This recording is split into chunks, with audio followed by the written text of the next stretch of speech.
David here with Figboot on Pens, back again with another fountain pen review.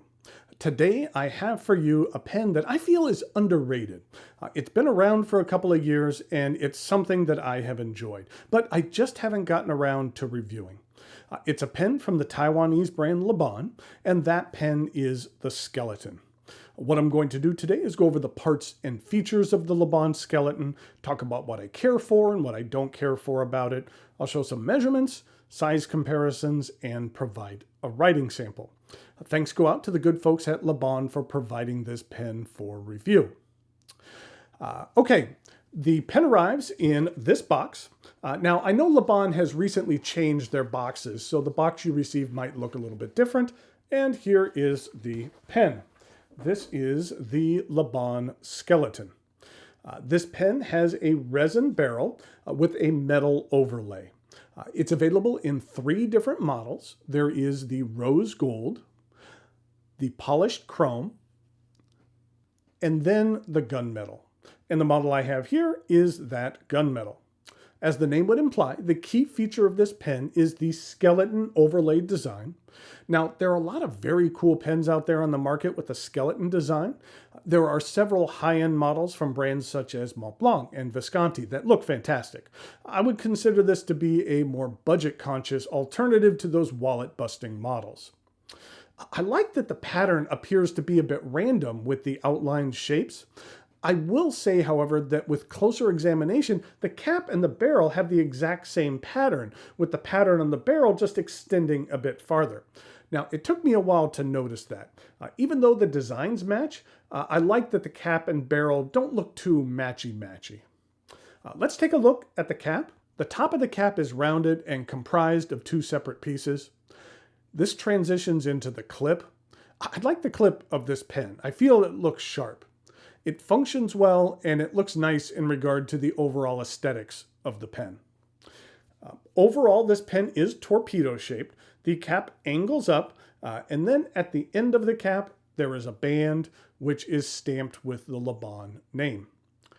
Then there is a medium-sized step down to the barrel. The barrel then tapers down, and on the end, there is a metal piece with a rounded tip. The cap unscrews with 2.5 rotations, which is just on the border of being a little bit too much in my opinion. Underneath, we have a number 6 stainless steel Bach nib. The nib is stamped with the Laban branding and logo, which is nice. I do care for the look of a stamped nib over the look of an engraved one. This nib is available in extra fine, fine, medium, and broad. And here's a look at the plastic feed. The section is concave, and it transitions into the plastic threads, which I don't find to be sharp or uncomfortable, even if your grip happens to rest on them a little bit. And then there's a small step up to the barrel. This pen does post, and it does post fairly securely. It does have a bit of a mushroom look to it, where the cap is slightly wider than the barrel. But this cap is fairly light, so I don't feel it backweights the pen or throws off the balance. So if you like to use your pen posted, then this will work just fine for you. But it is also long enough to use unposted if you choose to do that as well. This is a cartridge converter pen. It accepts standard international cartridges, and a converter is provided.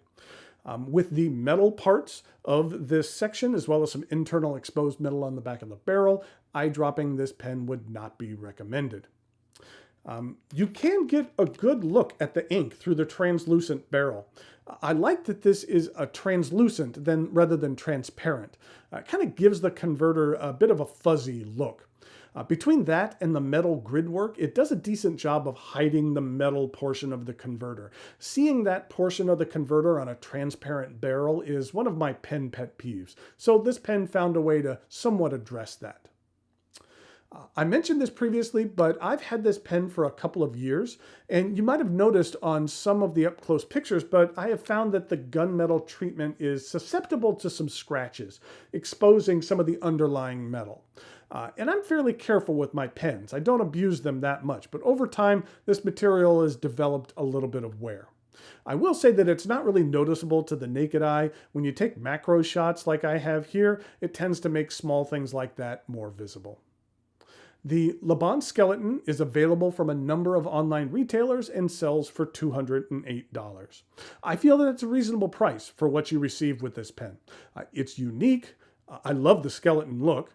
Would I like to see the coating a little less susceptible to scratches? Sure, but it's nothing too egregious. And if the high-end Mont Blancs and Viscontis aren't in your price range, I feel that this is a reasonable and more cost-effective alternative. So now it is time for some measurements, size comparisons, and a writing sample.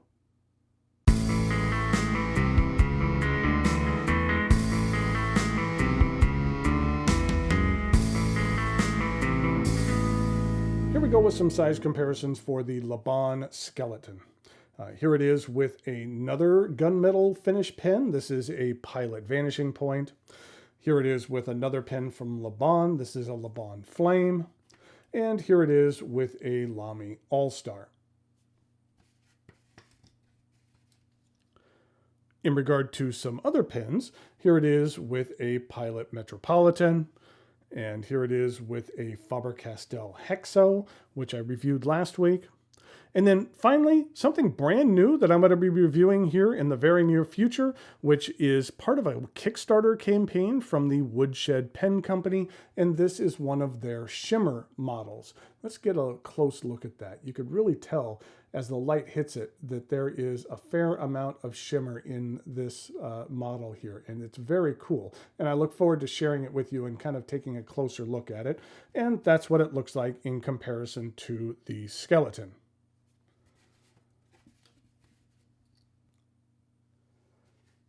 In regard to some uncapped comparisons, here it is with the Laban Flame, then here it is with the All-Star, and here it is with the Metropolitan.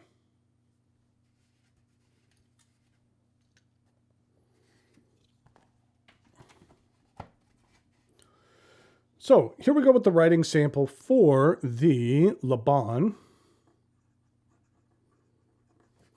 This is the skeleton.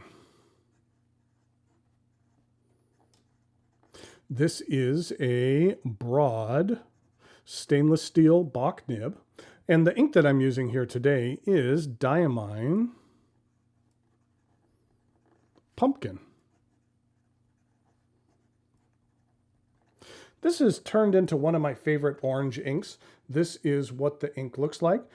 It's not quite as bright as something like the Robert Oster Pen Addict Fire on Fire, or even the Ackerman Orange Bovin, or even the Mont Blanc Lucky Orange, which are all three of my favorite kind of bright oranges. This is what it looks like in comparison to Noodler's Apache Sunset, which is kind of more of a burnt orange. But I really do care for this pumpkin. This is what the bottle looks like. This is Diamine's 80 milliliter bottles. Actually, I was gifted one of the smaller bottles of pumpkin, and I liked it so much that I knew that I just had to go out and purchase the larger one on my own because I'd go through that smaller bottle. Okay, in regard to the rest of the writing sample,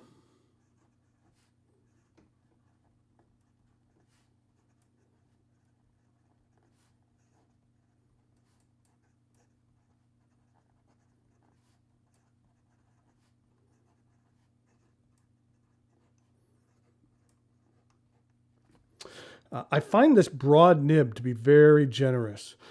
It does lay down a decently fat, broad line.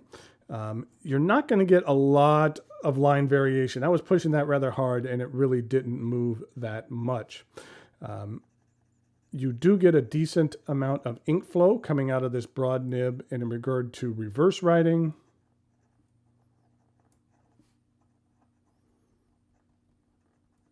it's slightly sharp, but it does lay down an extra fine line.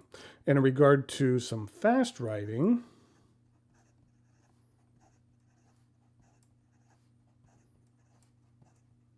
it works just fine. So there we have the Laban skeleton. Like I mentioned right up top, I think that this is an underrated pen. I think for the price, I like the looks of it. I think it's unique, and it performs well in addition to that. So until next time, thanks for watching, and I'll talk to you later.